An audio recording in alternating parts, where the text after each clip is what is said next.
Stellung vor Lille wird aufgelassen. Die Forts dieser schwer befestigten Stadt wurden von den Franzosen und In the maps of the German General Staff, the Western Front was never a static line.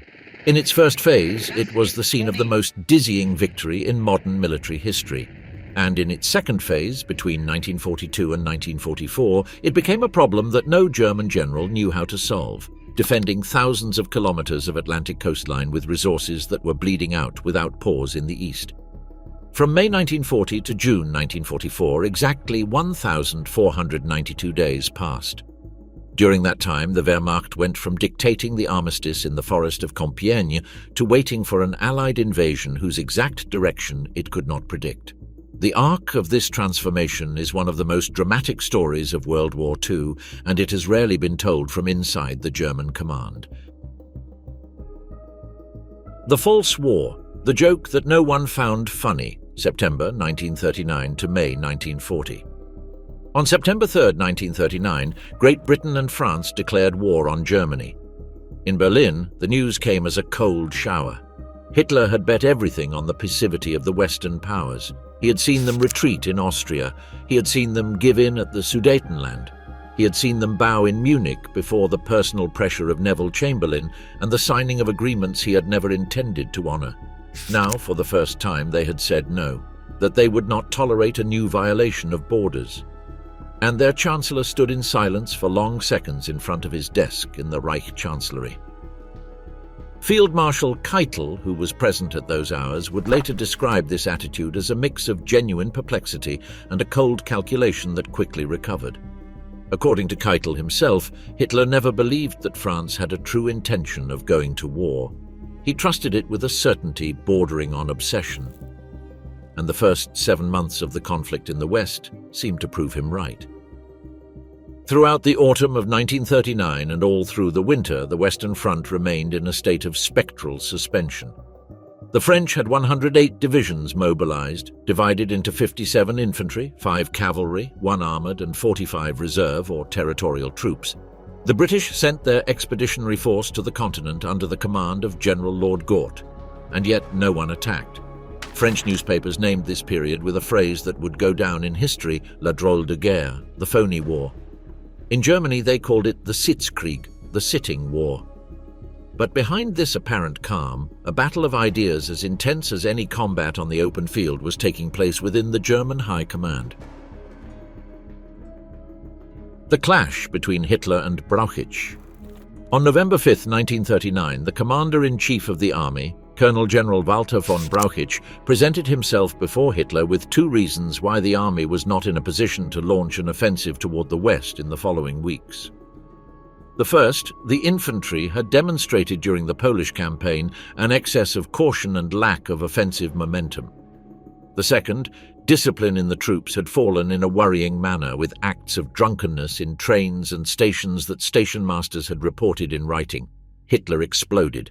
He jumped to his feet and began shouting that he found it incomprehensible that a commander-in-chief could publicly condemn his own army, that none of his generals at the front had mentioned such a lack of momentum while the Polish campaign was being won, that he, as supreme commander, categorically rejected such criticisms. He then stormed out of the room, slamming the door. Brauchitsch and Keitel parted in silence. For Keitel, that scene marked the point of no return in the relationship between Hitler and the army command. What little remained of mutual trust had been broken in that room, and the consequences would be visible in the following months. The problem of the campaign plan. At the same time that these frictions occurred within the leadership, the General Staff was working on the plan for the attack toward the west.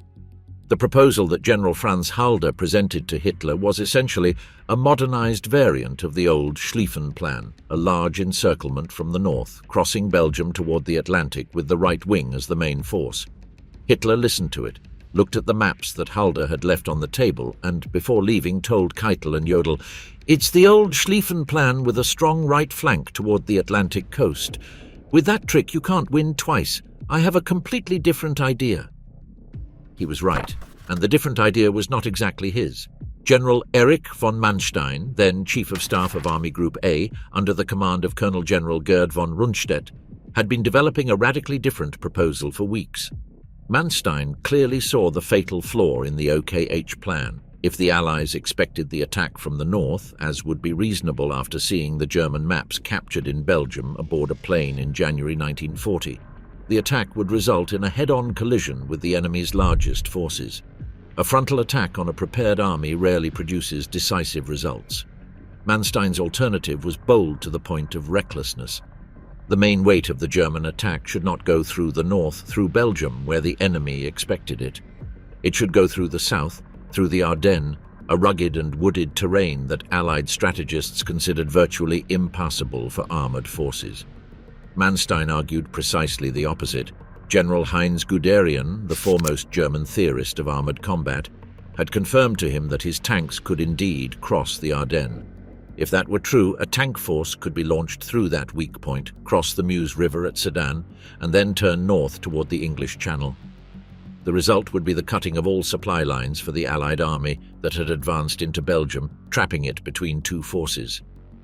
It was the dream of Cannae turned into a modern operation. The OKH, however, did not want to listen. Brauchitsch himself received the memorandums from Army Group A with clear discomfort and filed them without processing them. Manstein described this period with veiled irony. Every time Army Group A raised an alternative proposal to the official plan, the response was that the commander-in-chief was substantially in agreement but saw no opportunity to present it to Hitler. In other words, they agreed but did not act. In early February 1940, the OKH solved the problem in its own way. It transferred Manstein from his position as Chief of Staff of Army Group A to a less important role as General Commander of the 38th Army Corps. The official excuse was that he could not continue to be bypassed in promotions when younger generals already commanded corps. Manstein was too correct to call it what it was. But the coincidence was hard to ignore. He was removed from his position at the precise moment when the plan he had fought for months was about to be executed. The meeting with Hitler. On February 17, 1940, Manstein was summoned to Berlin along with other newly appointed generals to report to the Führer. After lunch, Hitler asked him to stay and privately present his vision for how the offensive in the West should be conducted. Manstein found Hitler surprisingly quick to understand the points that Army Group A had been defending for months. Hitler agreed entirely with everything that Manstein proposed. 2 days later, on February 20th, he issued the new final operation order. In its essential parts, it was Manstein's plan. 2 tank corps were assigned to cross the Muse River between Charleville and Sedan. The 19th Panzer Corps under General Guderian and the 14th Panzer Corps under General von Wietersheim. Both would be unified under the newly created Panzer Group of General von Kleist. Army Group A would receive the 4th Army, which had previously been part of Army Group B, to expand its maneuver capacity toward the Somme. And the center of gravity of the entire operation was definitively shifted to the southern wing. The plane that had accidentally landed in Belgium in January, carrying part of the plans of the 1st Air Group, had unintentionally accelerated the process. Now the Germans could at least assume that the enemy knew the old plan. What the enemy could not imagine was the new one. Fall Gelb, 43 days that changed Europe, May 10th to June 22nd, 1940. On May 10th, 1940, at 6 in the morning, Keitel oversaw the issuance of the communiqué announcing that the Führer had moved to the front to direct operations. He had fought with Hitler for half an hour to get him to accept this clause, that the Supreme Commander should be publicly identified before the German people. Hitler preferred anonymity, saying he didn't want to take glory away from his generals. Keitel insisted. In the end, Hitler gave in. The atmosphere at the command post of Felsen-Nest, built by the Todt organization atop a wooded mountain near Euskirchen, a few kilometers from Aachen, was charged with palpable electricity. The OKW officers had traveled the previous night by train from Berlin to Hamburg with the blinds down, pretending to head north, only to reverse direction in the darkness and arrive in Euskirchen at 3 in the morning. Until the last moment, the operation maintained almost complete secrecy. Keitel had a windowless concrete cell next to Hitler's, where he could hear Hitler reading the newspapers through the concrete walls. Hitler impatiently awaited the first reports on the special operations he had ordered against the Belgian fort of Eben-Emael, a powerful modern fortress that dominated the confluence of the Albert Canal with the Muse River. The fort housed more than 1,200 soldiers, and its cannons could cover the three main bridges over the canal in the Maastricht area. Hitler had personally supervised the training of the assault engineer and paratrooper groups from the Luftwaffe who were to capture it using DFS 230 gliders. He had employed full-scale models to review each of the 90 assault points. It was his tactical conception, not that of any general staff. A few hours later came the confirmation Eben-Emael had fallen. 90 men, dropped onto the roof of the fort in 9 gliders, had neutralized the entire garrison using new-generation hollow charges that pierced the steel armor and temporarily blinded the defenders. The Veldwetzelt Bridge and the Vroonhoven Bridge over the canal were captured intact. For Army Group B under Field Marshal Fedor von Bock, the road into the interior of Belgium was open before noon on the first day.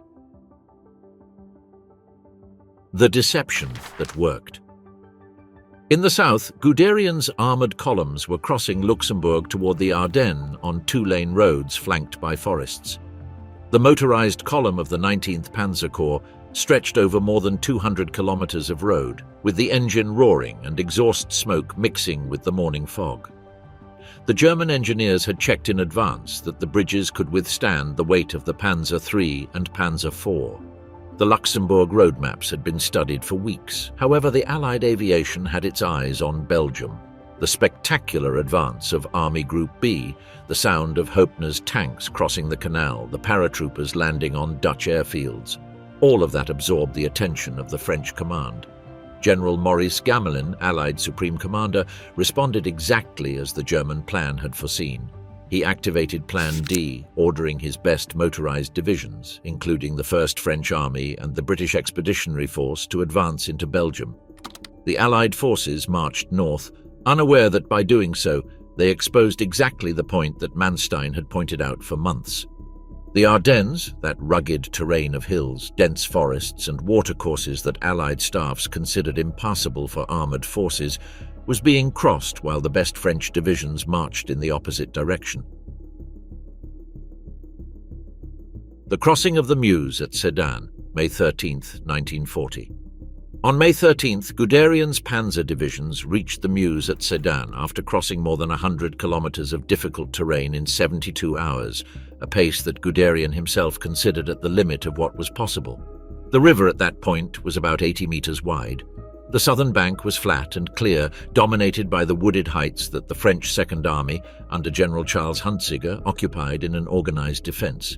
Guderian launched the crossing in inflatable boats under the cover of an air force that, on that day, made over 1,500 sorties in direct support of the ground troops.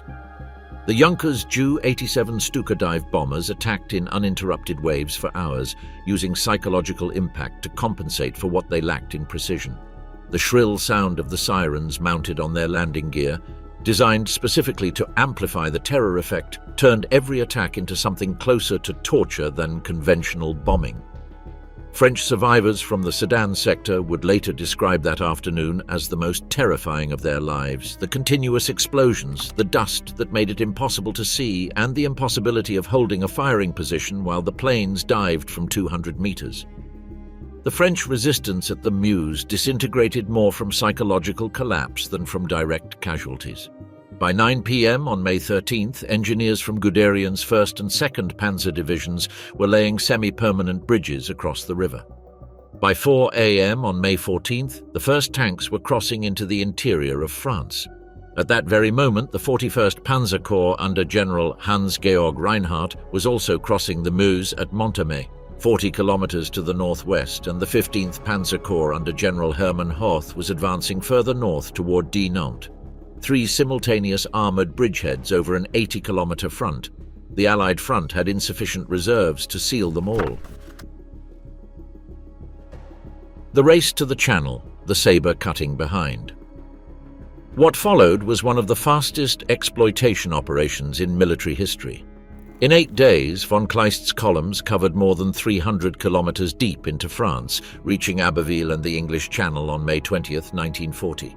On May 21st, a tank patrol from the 2nd Panzer Division reached the beach at Noyelles-sur-Mer, where the Somme flows into the sea. The soldiers who touched the salty waters of the English Channel that afternoon knew they had made history.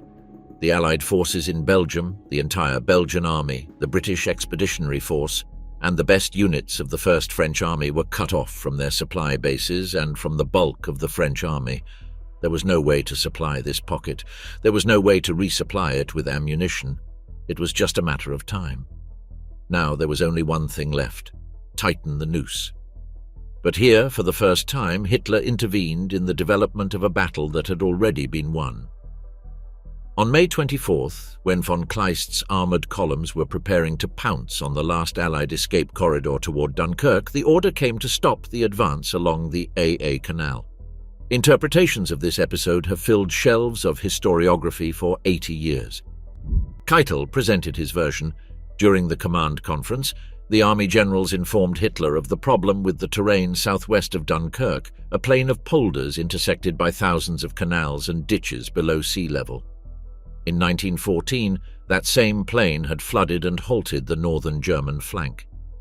Kleist's army would have to move along 2 or 3 exposed roads with no real possibility of deploying the full power of the tanks if serious resistance arose. In the face of uncertainty, the generals shifted the responsibility to the Führer. Manstein was more direct in his assessment. He pointed out that 3 reasons had been given for the order. The first was the consideration of the terrain being unsuitable for tanks, partially attributed to Keitel. The second was Göring's offer that the Luftwaffe alone could prevent evacuation. The Reichsmarschall had a thirst for glory and a well-documented tendency for excessive promises. The third theory was that Hitler deliberately let the British escape because he hoped to facilitate a peace agreement with London. Göring did not fulfill his promise. The RAF operated from bases in southern England, 20 minutes of flight away. Their pilots could rotate every 2 hours. The Germans were flying at the limit of their fuel range. In the skies above the beaches of Dunkirk, the Spitfires and Hurricanes of Dowding provided coverage that, though insufficient to prevent all losses, was more than enough to make it impossible to systematically destroy the boats and beaches that Göring had promised. The result, according to Winston Churchill's own figures, 338,226 soldiers were evacuated between May 26 and June 4, 1940. Of them, 26,176 were French soldiers who had fought until the end covering the retreat.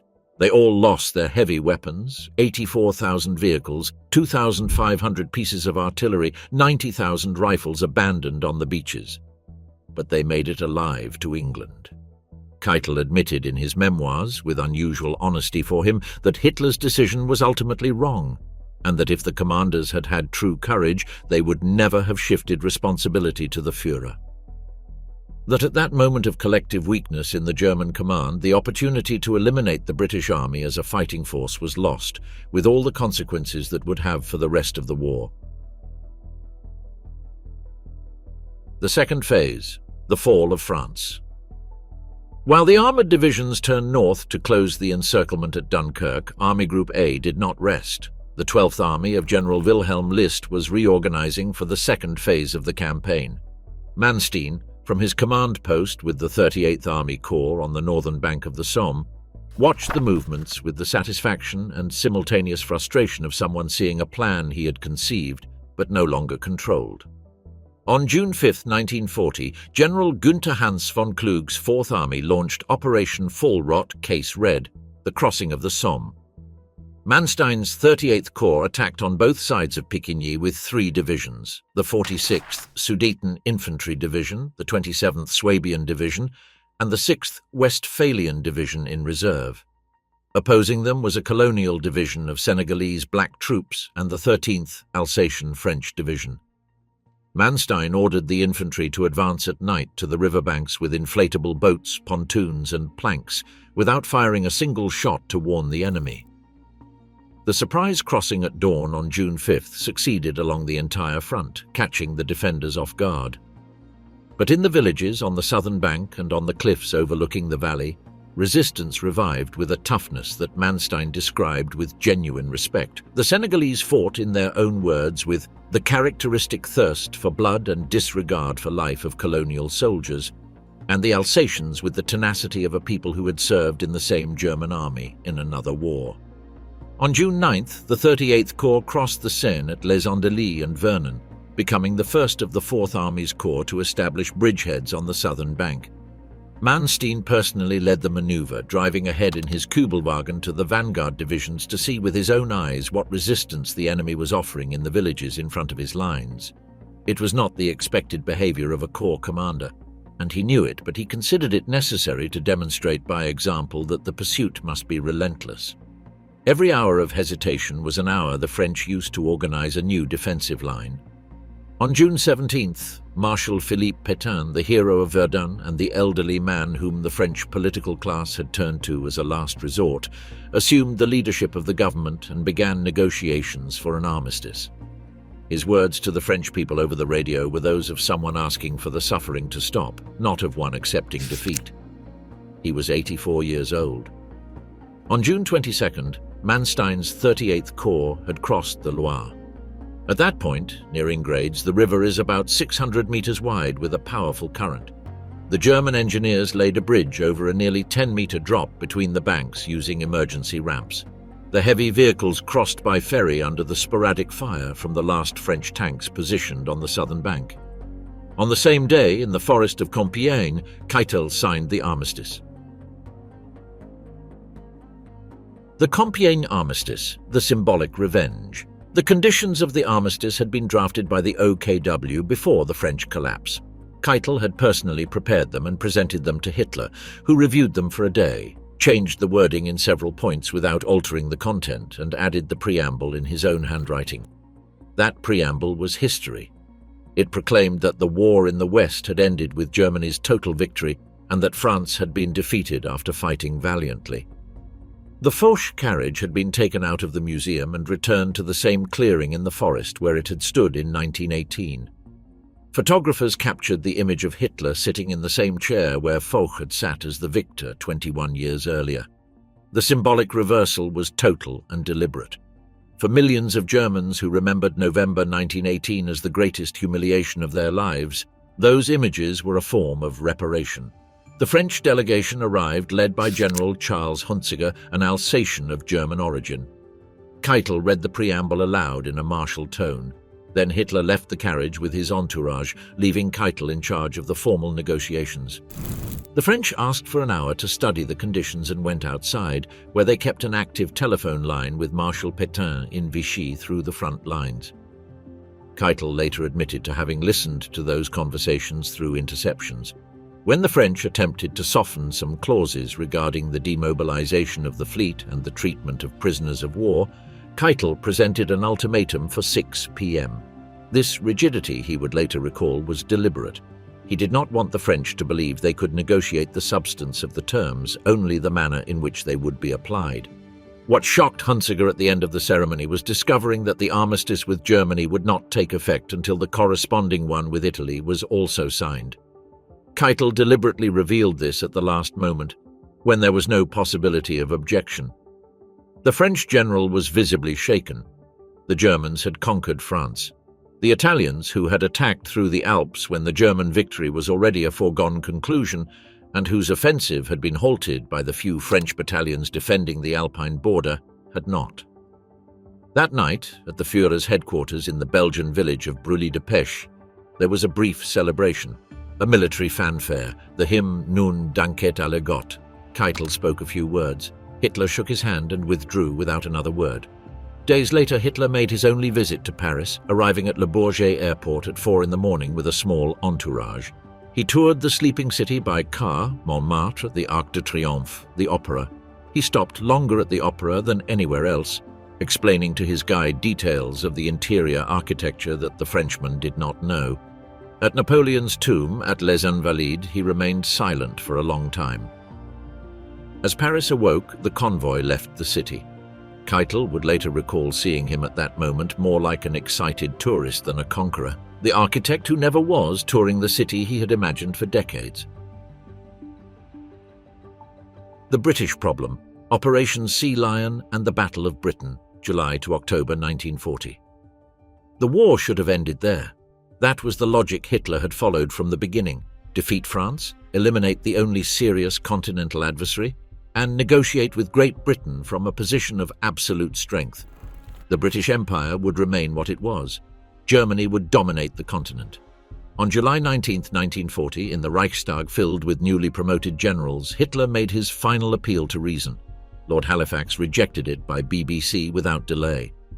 With the diplomatic avenue blocked, the OKW had to face a reality that everyone saw clearly.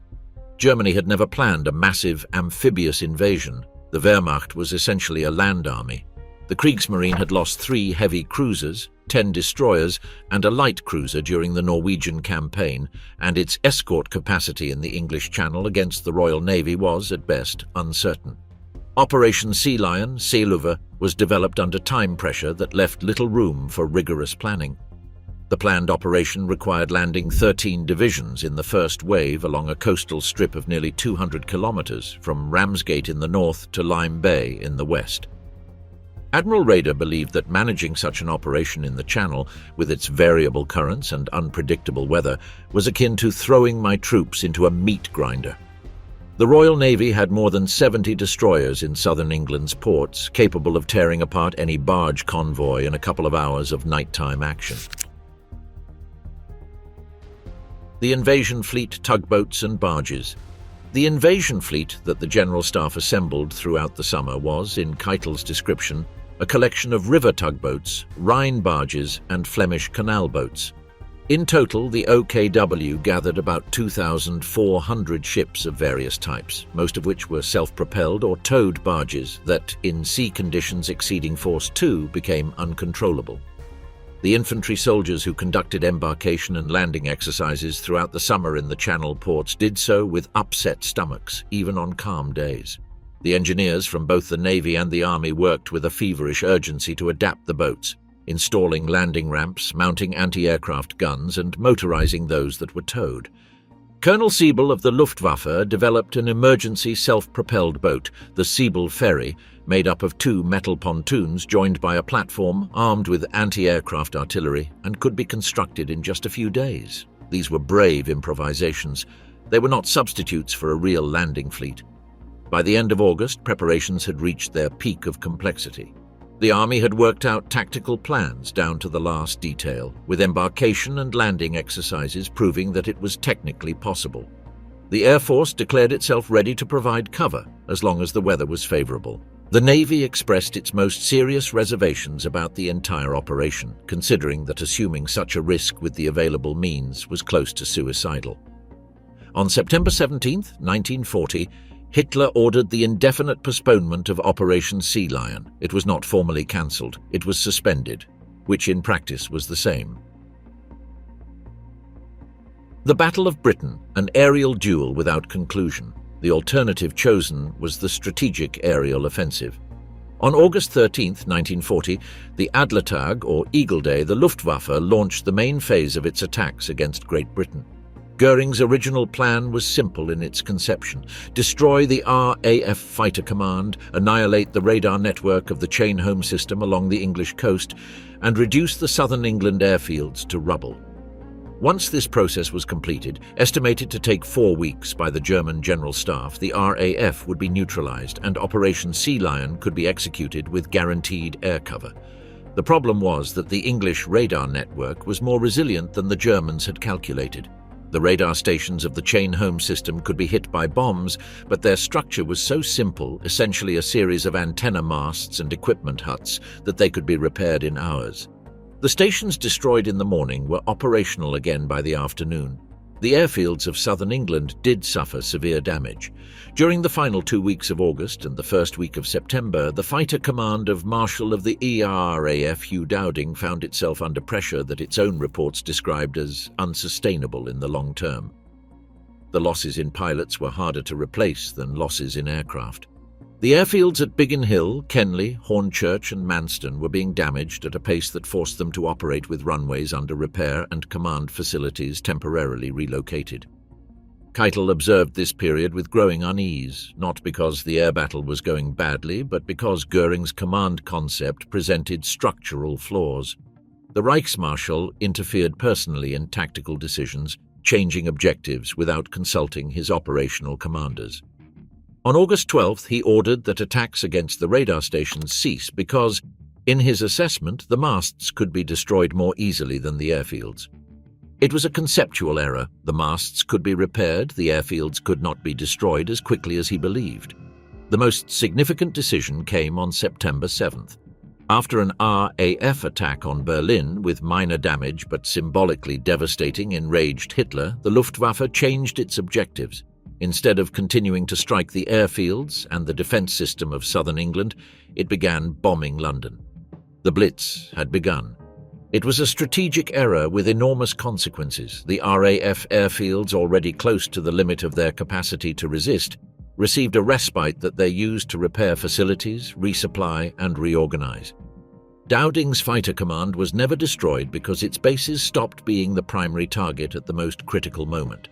The great battles of September 15, 1940, which the RAF would later commemorate as Battle of Britain Day, proved that the Luftwaffe could not destroy the RAF over the skies of southern England with the available means and at the operational distance from its bases in France and Belgium.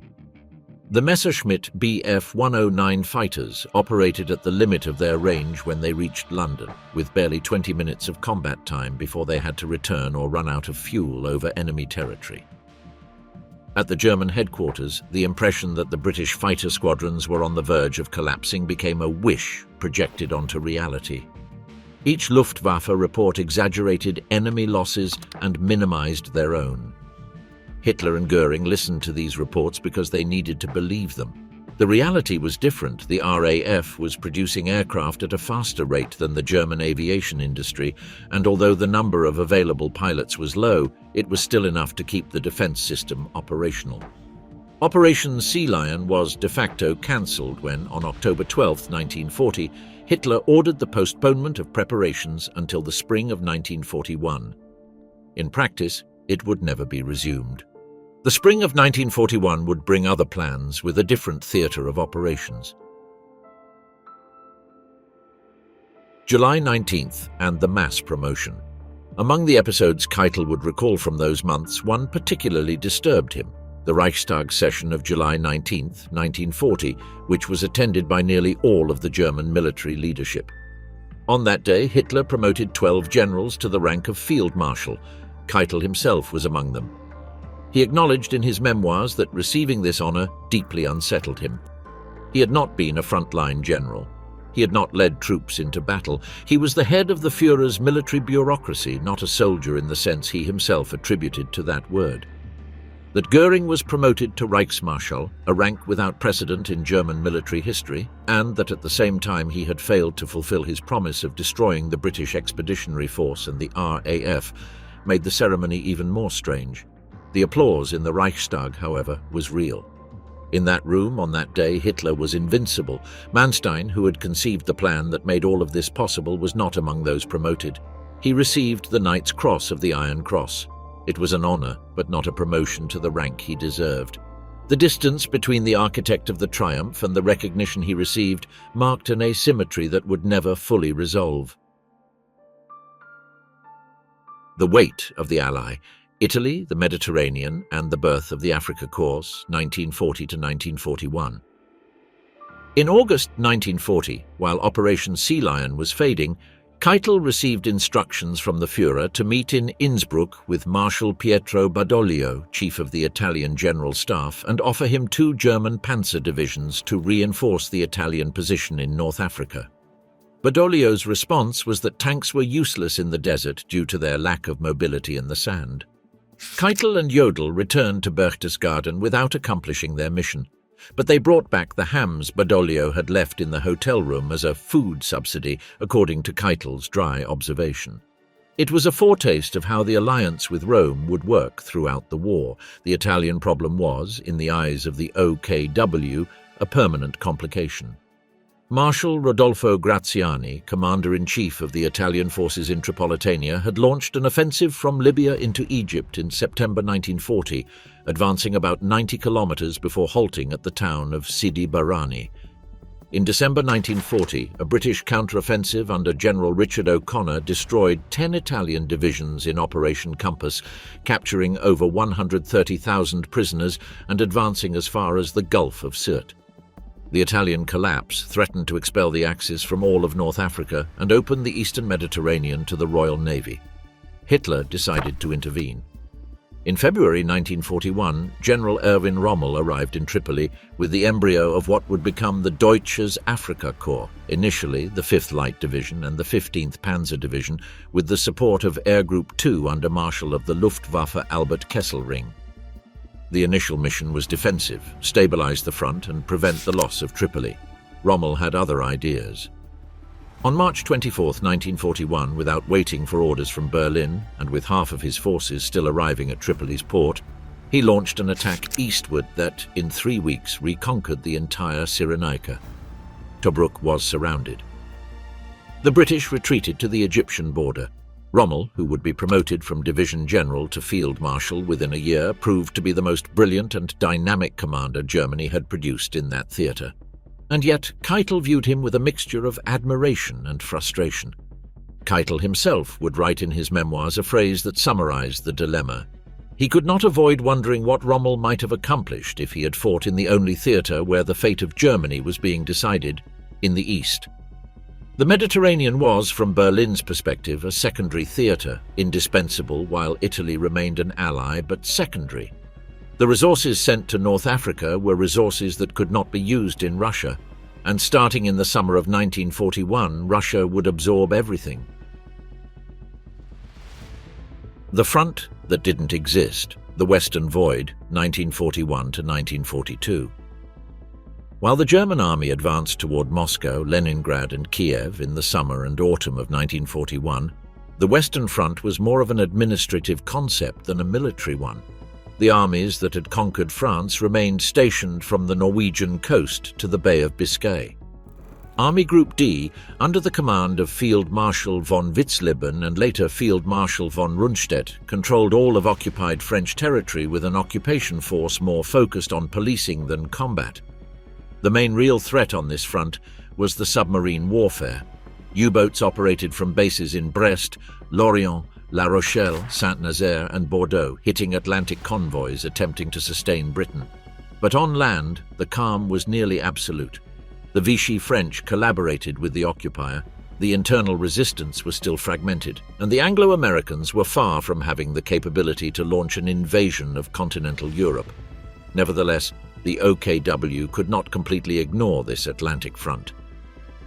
In November 1941, during Hitler's first visit to the Channel coast to inspect the defensive line that was beginning to be built, the Führer toured the coastal artillery batteries, the long-range gun emplacements aimed at the cliffs of Dover, and the first bunkers of what would eventually be called the Atlantic Wall.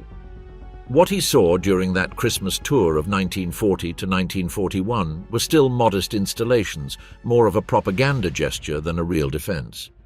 This contrast between appearance and reality would define the history of the Atlantic Wall until 1944. The year of Rommel, the Afrika Korps at its peak, 1942. The summer of 1942 was the moment of greatest territorial expansion for the Third Reich. In the east, Army Group South reached the Volga and the Caucasus. In North Africa, Rommel carried out one of the most spectacular campaigns of the war. On June 21, 1942, the Afrika Korps and its Italian allies captured Tobruk after an assault lasting only 24 hours. The South African and British garrison of 33,000 men surrendered. It was one of the worst military defeats Britain suffered during the war. Churchill, who received the news while in Washington with Roosevelt, described the feeling as a physical blow. Hitler congratulated Rommel and promoted him to Field Marshal on the battlefield. At 50 years old, Rommel was the youngest Field Marshal in German army history. However, Tobruk was also, paradoxically, the beginning of the end of the African campaign. The capture of the city opened the possibility of an exploitation toward Egypt and the Suez Canal. Rommel himself pressed to continue without pause. Berlin, dazzled by the victory, agreed, even though the available supply resources were insufficient to sustain the offensive. Rommel reached El Alamein, just 90 kilometers from Alexandria, in July 1942. There, he stopped. Not from lack of will, but from lack of fuel, ammunition, and spare parts. The supply lines through the Mediterranean, under constant fire from the Royal Navy and the RAF from Malta, were so precarious that the German and Italian armored divisions were permanently operating with fuel reserves for only 1 or 2 days of combat. Keitel describes the summer of 1942 in North Africa with admiration for Rommel's achievements, but with a lucid awareness that they were victories built on fragile foundations. What happened next confirmed that fragility. The turn of the tide, November 1942, and the disaster in North Africa. Two events that occurred in the first half of November 1942 changed the strategic balance of the war on the Western Front irreversibly. On November 4th, the British Eighth Army under General Bernard Montgomery launched the Second Battle of El Alamein. 12 days of combat with 195,000 men and 1,029 Allied tanks against 116,000 Axis troops with 547 operational tanks. Rommel, who had returned to Germany to recover from an illness affecting his circulation and liver, received the news of the offensive's start while he was in treatment and urgently flew back to Africa. Hitler ordered him to resist. Rommel requested permission to retreat. Hitler responded with an order to hold the position at any cost. At this point, military logic and the Führer's will came into direct conflict. Rommel chose to retreat anyway. The Field Marshal began the longest retreat of his career, over 2,800 kilometers from El Alamein to the Marath line in Tunisia, pursued by Montgomery while trying to keep his army cohesive. On November 8, 1942, while the Battle of El Alamein was still ongoing, a fleet of 600 transport and escort ships landed 70,000 Anglo-American soldiers at Safi, Casablanca, Oran, and Algiers under the command of General Dwight D. Eisenhower. It was Operation Torch, the first large Anglo-American amphibious landing of the war. For the OKW in Berlin, the news came as an unexpected blow. For days, German spies in Lisbon and Madrid had reported naval concentrations in Gibraltar, but German intelligence had concluded that the probable destination was Malta or southern Italy. No one had foreseen a direct landing in French North Africa in territories controlled by Vichy France, whose loyalty to Berlin was assumed to be a buffer. The bet was wrong. Hitler reacted in two simultaneous directions. On November 9th, he ordered German and Italian forces to occupy Tunisia preventively, and on November 11th, he launched Operation Anton, the total military occupation of Vichy France, which had until then maintained formal independence in its southern zone. The Seventh Army advanced from central France toward the Mediterranean. The First Army advanced along the Pyrenees. The Fourth Italian Army descended the French Riviera. In less than 48 hours, all of France was under direct Axis occupation. Pétain protested by radio. No one in Berlin listened. The French fleet anchored in the port of Toulon, some 77 warships including 3 battleships, was sunk by its own crews on November 27th before German commandos could capture it. The collapse in Tunisia, May 1943. What followed in North Africa was a prolonged agony over 6 months. Hitler ordered the reinforcement of Tunisia with fresh troops instead of authorizing the evacuation that Rommel had repeatedly requested. On March 9, 1943, Rommel, physically exhausted and clinically ill, left Africa for the last time. He would never return. On May 13, 1943, the 230,000 Axis soldiers remaining in Tunisia, Germans and Italians, surrendered to the Allied forces. It was the largest mass surrender of the German army since Stalingrad, which had occurred just 3 months earlier. The Afrika Korps ceased to exist. For the OKW, the loss of Tunisia meant the loss of control over the central Mediterranean. The next Allied blow would come from the south, and the south, from Berlin's perspective, was the soft underbelly of the Axis that Churchill had so enthusiastically described to the skeptical Americans. The question was, would it come from Sicily, from Sardinia, from the Balkans? Deception and Reality, the Italian Campaign and its Impact on the Western Front, 1943 to 1944. On July 10, 1943, Allied forces landed in southern Sicily in Operation Husky. The island, defended by about 12 Italian divisions and 2 German divisions, the 15th Panzer Grenadiers and the famous Hermann Göring Division, was conquered in 38 days. On August 17th, the last Axis troops evacuated to the Italian peninsula. But before the Sicily campaign concluded, something happened in Italy that completely changed the Axis's politics. On July 25, 1943, the Grand Fascist Council deposed Benito Mussolini. King Victor Emmanuel III had him arrested and appointed Marshal Pietro Badoglio as the new head of government. The same Badoglio who, in 1940, had rejected the German tank divisions on the grounds that tanks were useless in the desert. The news reached Hitler's headquarters during the night. The OKW immediately set in motion emergency plans to militarily occupy Italy in case the new government attempted to switch sides. On September 8, 1943, the secret armistice between Italy and the Allies was publicly announced. Within hours, divisions under Field Marshal Albert Kesselring proceeded to disarm the Italian army, capture its facilities, and deal with any resistance. For Keitel and the OKW, the period following the Italian armistice was the most absorbing of the entire war up to that point. The reorganization in Italy and the Balkans, the creation of defensive lines to contain the Allied advance to the north, the monitoring of the attitude of the German eastern satellite states toward the Italian precedent, all coincided with the growing threat of invasion on the Western Front. Keitel himself admitted that in the autumn of 1943 he began to suffer from circulation problems due to overwork. His adjutants described a workload that stretched into the early hours of the morning every day, with situation conferences that consumed hours at a time. The strategic dilemma: where will they land? Since the winter of 1943, the question that dominated the OKW's military conferences was a single one. Where will the Allies land in Western Europe?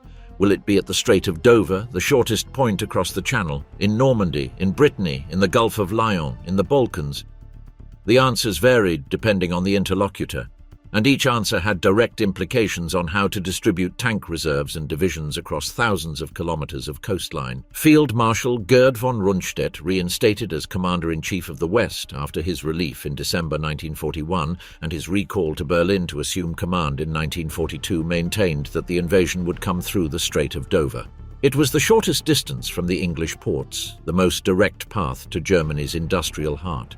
All conventional logic pointed there. Field Marshal Erwin Rommel, appointed in December 1943 as Inspector of Coastal Defences on the Western Front and later Commander of Army Group B, responsible for northern France, Belgium and the Netherlands, insisted that the invasion had to be defeated on the beaches themselves.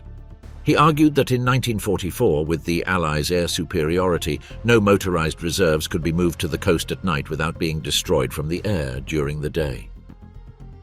The decisive battle had to be fought on the first day at the time of the landing, when the enemy was most vulnerable. Von Rundstedt disagreed.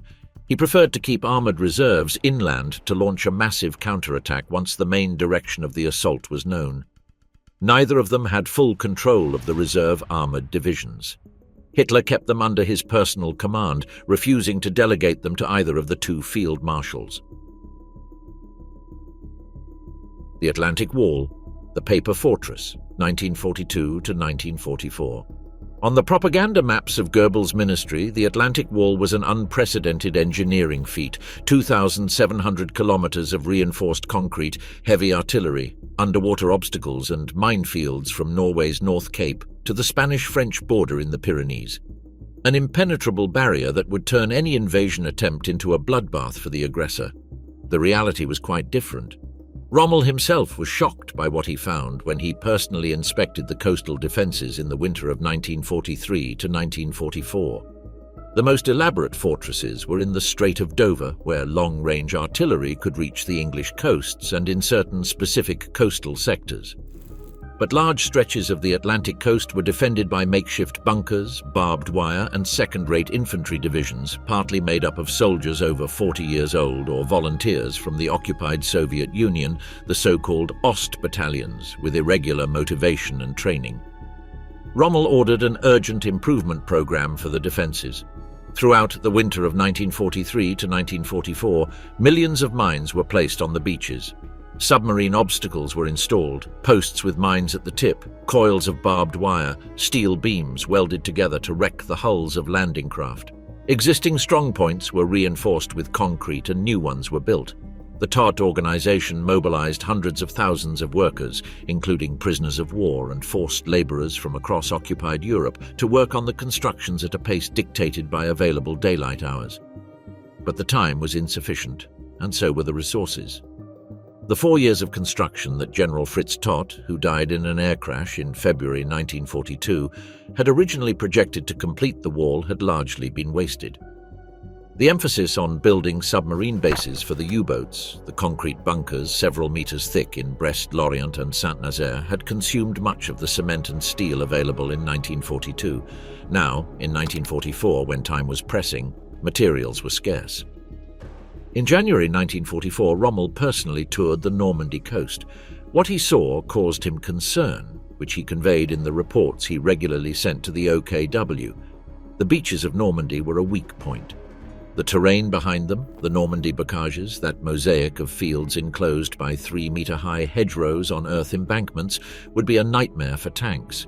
But it would also be for the Germans if they didn't have enough forces on the coast itself. Rommel requested that the panzer divisions of reserve be positioned closer to the coast, preferably no more than an hour's march from the most likely landing beaches. Hitler did not fully agree.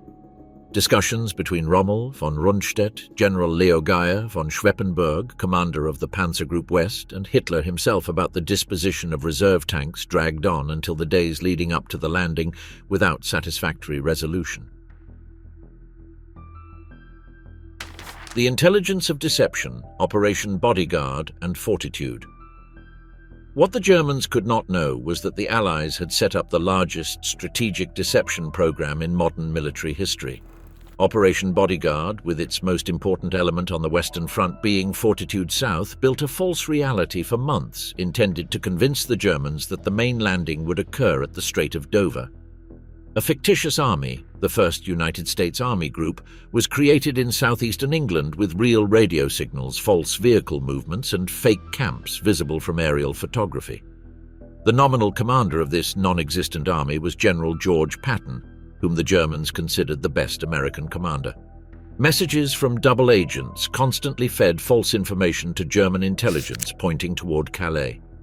The success of this deception would be revealed in the hours and days following the June 1944 landing. The German armed forces kept vast reserves at the Strait of Dover for weeks after the real invasion began, waiting for a second landing that never came.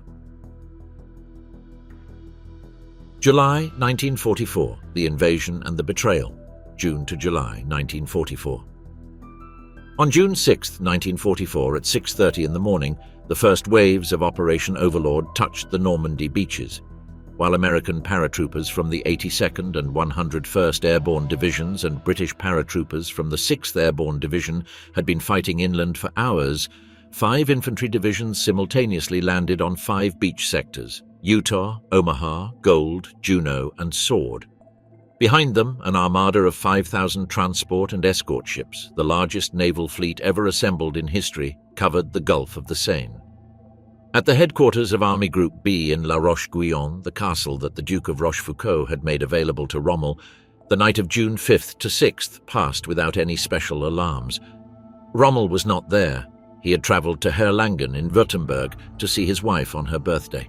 The weather conditions forecasted were poor, and the German meteorological intelligence had not detected the favourable weather window that the Allied meteorologist Captain James Stagg had identified for Eisenhower. Rommel hurriedly returned to his headquarters as soon as he was informed of the news. At the Berghof in the Bavarian Alps, Hitler was still sleeping when the first reports arrived. His adjutants hesitated for hours before waking him, fearing his reaction if the reports turned out to be a diversion. When they finally woke him up and the release of the panzer reserves was requested, Hitler ordered that they wait. He still believed it could be a distraction and that the main attack would come at Calais. The lost hours of that morning on June 6th were decisive. Unequal defense, Omaha and beyond.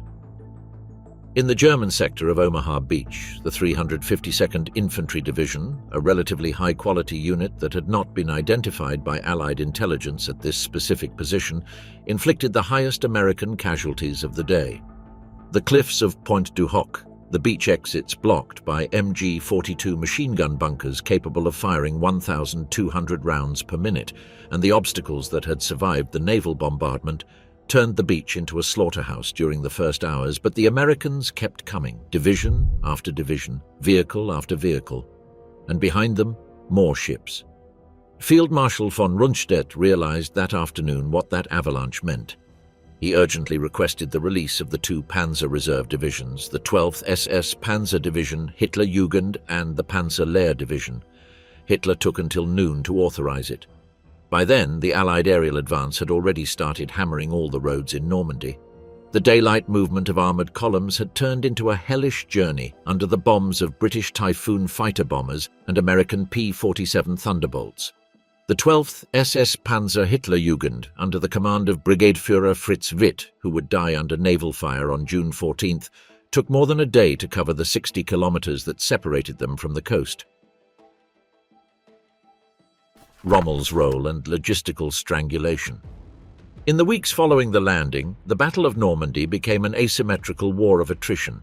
The Germans had the infantry and motivation to defend the bocage terrain, where every hedge was a natural defensive position and where the Allied tanks had enormous difficulties maneuvering. But they could not replace the losses.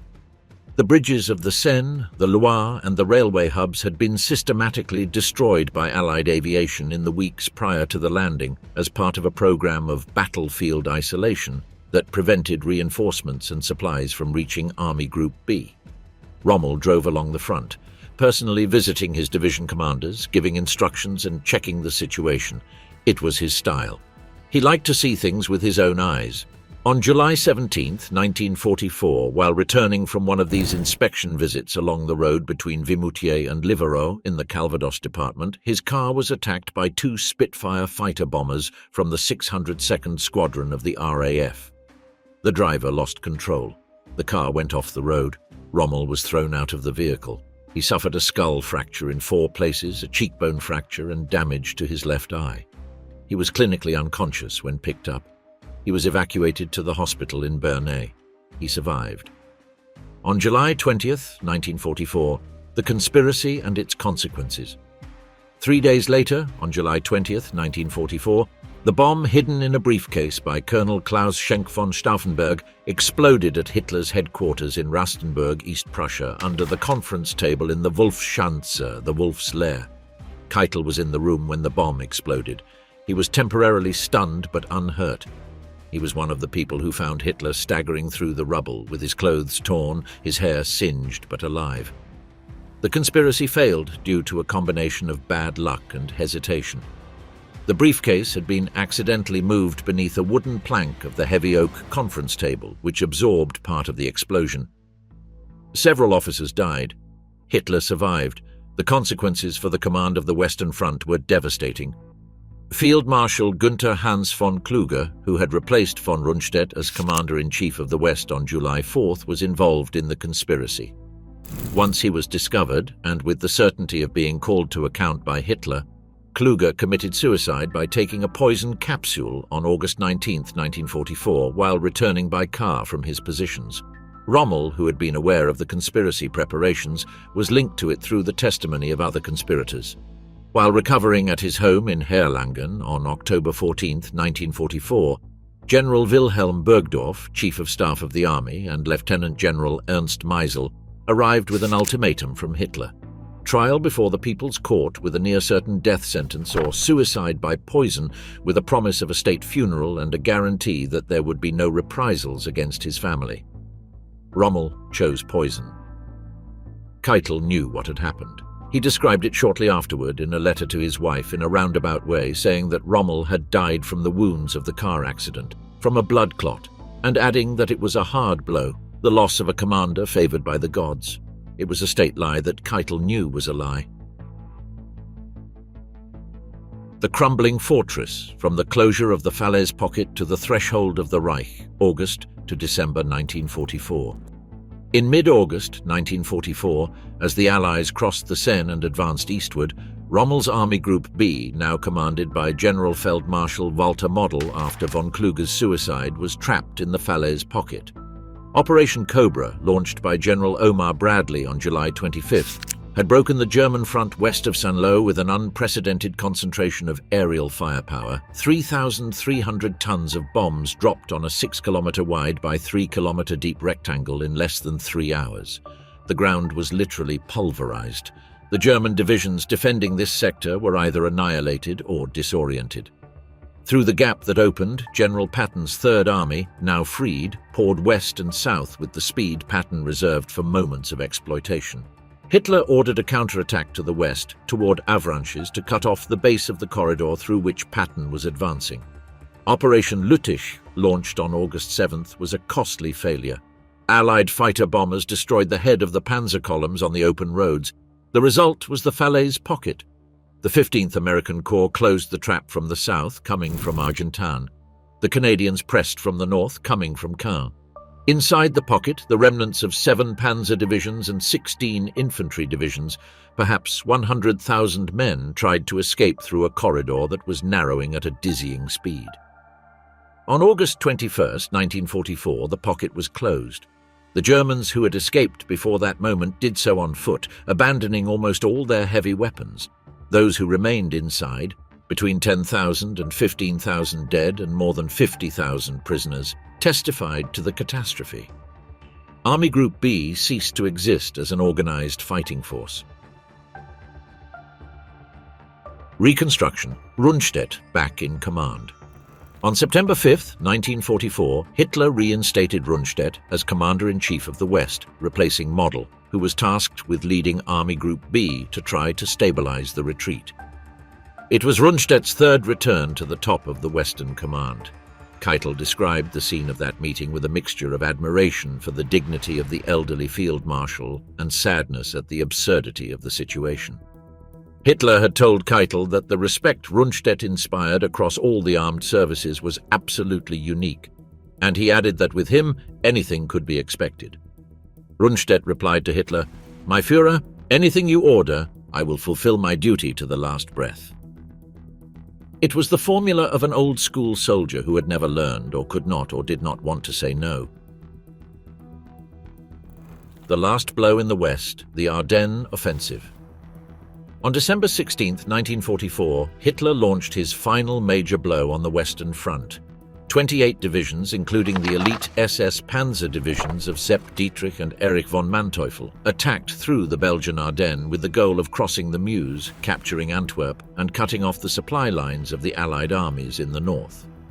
It was, in its conception, an echo of May 1940. The Ardennes as the weak point, the Muse as the immediate objective, the Channel as the strategic horizon. But it was not 1940. The Allies had absolute air superiority. As soon as the weather improved, Allied fighter bombers crushed the German columns on the roads of the Ardennes. The 101st American Airborne Division held out in the siege of Bastogne for days, denying the panzers the vital road junction necessary for the advance. General George Patton turned his Third Army 90 degrees in 48 hours, advancing north to relieve Bastogne on December 26th.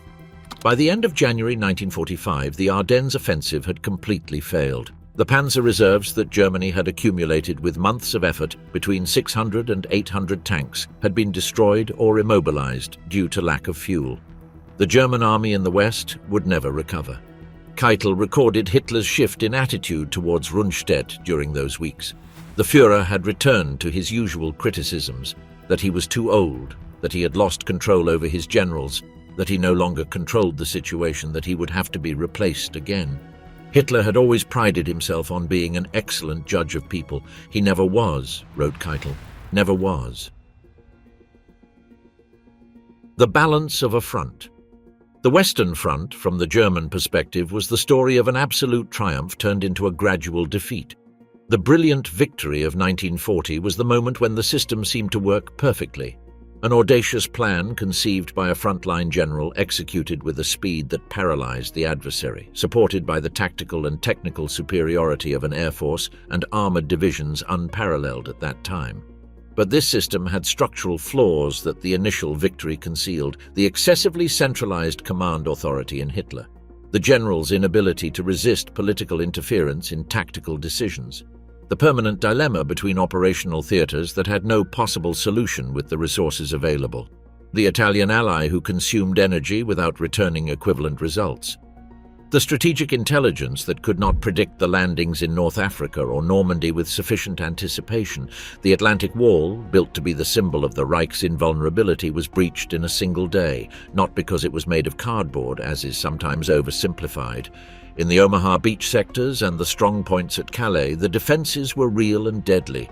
It was breached because the industrial, logistical, and air superiority of the Allies had reached a level by June 1944 that no concrete wall could compensate for. The protagonists of this front, from von Manstein to Rommel, from Keitel to von Rundstedt, were military men of extraordinary technical competence operating within a command system that sabotaged them from above. They understood, with different degrees of clarity and at different times, that the war could not be won. And they reacted to this understanding in radically different ways, some staying in their positions until the end, some attempting to depose the man who had led Germany to this precipice, some swallowing poison on a road in Württemberg one October day in 1944.